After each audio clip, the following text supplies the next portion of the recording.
Welcome to Care for Customers. So you're thinking about being a contact center agent? This is part one of a two-part series. And our part one is getting the job.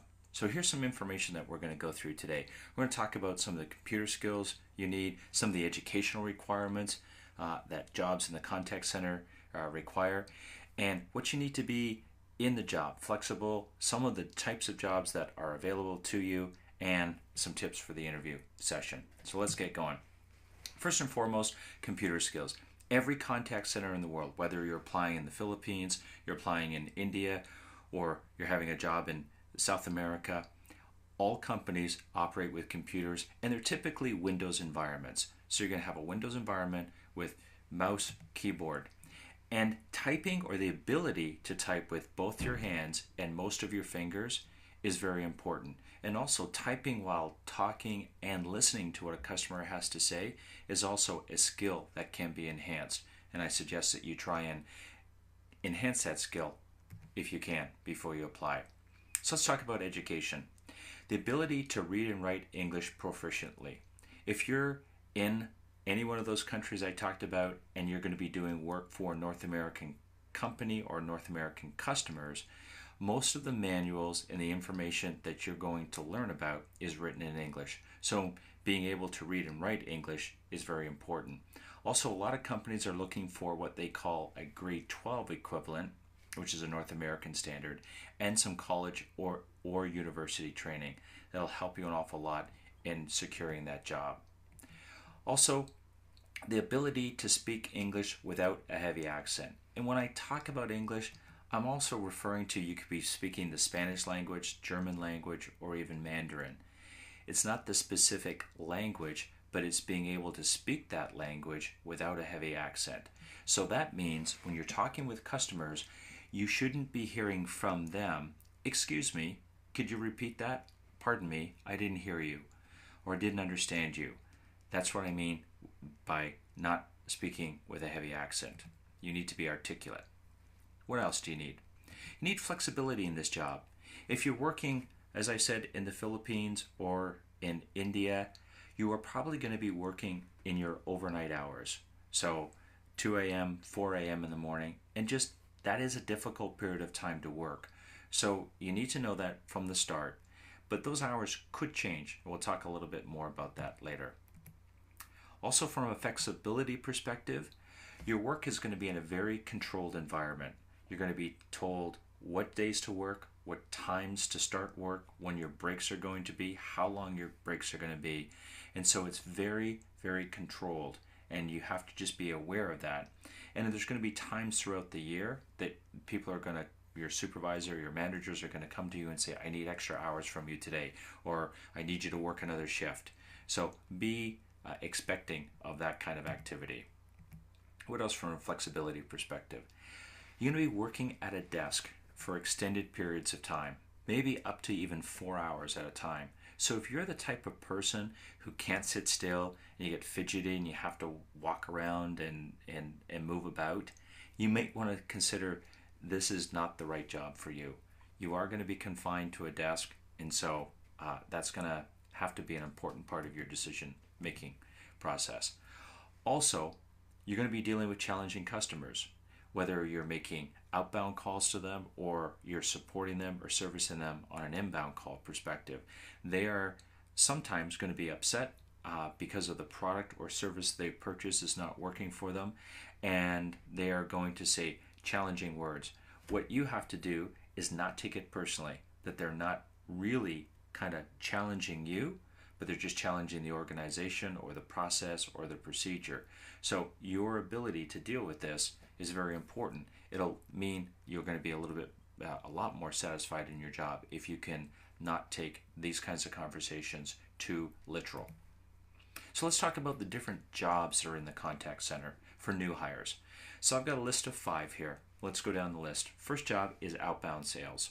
This is where you'll be calling customers or potential customers to sell them on a product or a service.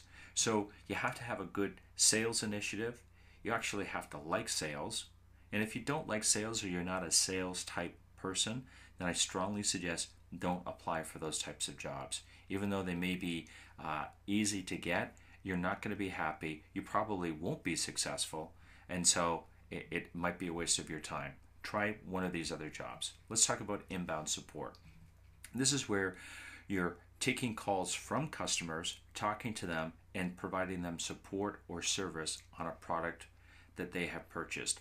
And the skill factor here is that you have to follow a lot of processes and procedures that are outlined by the company that you work for to do the job effectively. So you'll have the rules in which to engage the customer, and you have to follow those processes. E-care support is where you actually are communicating with customers through the written word. So you're typing responses back to emails for them. Again, in a support or service environment. Now, the skill factor in this job is have to have very strong language skills. So good grammar, good spelling, good typing ability is key for those types of job. Chat support, very much like e-care, same type of job. A lot of it is typing, supporting customers. Again, chat's even a little bit more difficult than e-care because you would be dealing with 2 or 3 customers at the same time. So you have to be very dynamic in switching conversations back and forth with different customers at the same time. So that takes a little bit more skill set.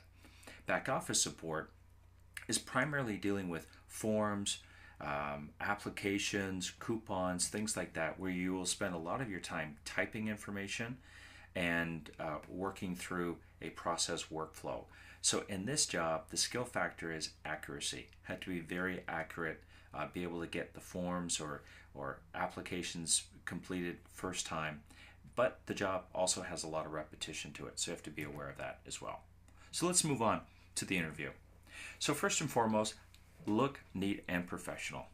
I can't stress this enough. If you're going to walk into a place of business, you want to look like you are there to work that day, and you want to meet their dress code. So you can never dress too well. You can always underdress.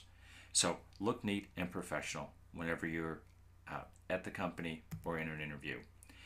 Don't bring friends or family. You may have some people that you have to look after during that day. If you can at all possible, find someone else to look after them or have them wait outside the building. But bringing other people into the interview doesn't set a good example. You want to look like you're an independent business person, so being able to come in by yourself is important.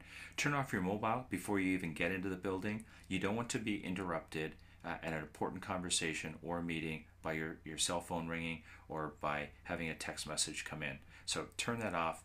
You're mostly focused on getting the job. Remember to say please and thank you and I appreciate your time, and thank people that you will meet, the receptionist, other people.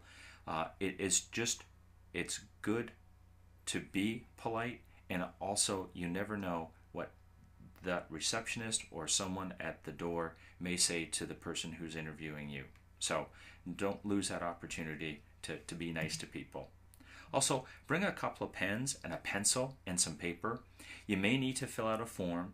You may actually need to take down some information with regards to where your next meeting may be, or if you might have to take a test. And if you have a pen or a pencil, that will distinguish you from other people who bring nothing, and it shows you that you're prepared. Also, on your resume, always bring a copy of your resume, and if you can, bring it in an envelope.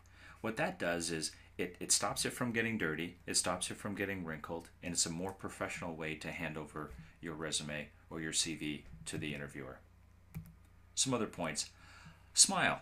Look and act enthusiastic. There is nothing more compelling than someone who is positive and is happy and is agreeable. So if you can smile and look enthusiastic, it'll be helpful to you. Here's another good point. Bring a story about you. Now, think about this. You're going to be working in the customer service industry. And so that means that you probably like helping people or assisting people.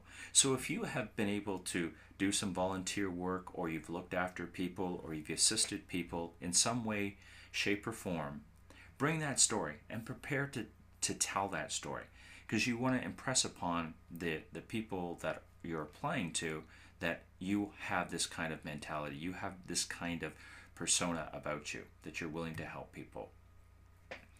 Last couple of points, know something about the company you're applying to. What do they make? What do they sell? If you show some interest in the company that you're applying to, I will guarantee you they will show some interest in you. Okay? So that's it. I hope this has helped you. Good luck in the interview. Now, if you get the job, and I sincerely hope that you do, come back and watch Thinking of Being a Contact Center Agent Part 2, and we'll talk about what happens in training. We'll talk about after training, some of the things you can expect, and why this is a good career for you. Thanks.